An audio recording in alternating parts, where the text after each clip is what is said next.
అసలు భారతదేశం ఎప్పుడు సైనిక జోక్యాలు చేసుకోదు. అటువంటి భారతదేశాన్ని సైనిక జోక్యం చేసుకునేటట్టు అక్కడ పాకిస్తాన్ చేసింది 1971లో.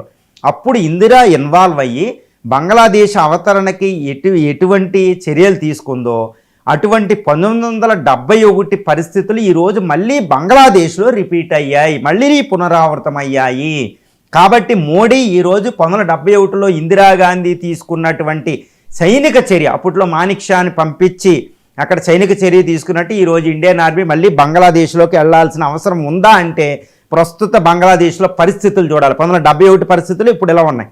ఎందుకంటే 1971లో అప్పుడు జియా ఉల్ హక్ అనే పాకిస్తానీ డిక్టేటర్ ఒక ఎలక్షన్ పెడితే ఆ ఎలక్షన్లో ముజిబుర్ రెహమాన్ పార్టీ విన్ అయింది. అంటే ముజిబుర్ రెహమాన్ మొత్తం ఇటు ఈ పాకిస్తాన్కి తూర్పు పాకిస్తాన్కి ఒక అధ్యక్షుడిగా ప్రమాణ స్వీకారం చేయాల్సిన సమయంలో ఆయన ముజిబుర్ రెహమాన్ని జైల్లో పెట్టారు.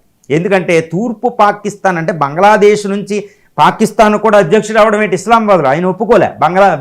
బెంగాలీ లాంగ్వేజు ఉర్దూ లాంగ్వేజ్ మీద ఆధిపత్యం చెలాయించడం ఆయన జియా ఉల్ హక్ లేక ఆయన్ని జైల్లో పెట్టి ఆయన పార్టీ కార్యకర్తల్ని చంపేసి పాకిస్తాన్ ఆర్మీని ఇస్లామాబాద్ నుంచి ఇక్కడ ఢాకాలో దించి లక్షలాది మంది ఉమెన్ని దారుణంగా అత్యాచారాలు ఇవి చేసి భయంకరంగా హింసించడం జరిగింది.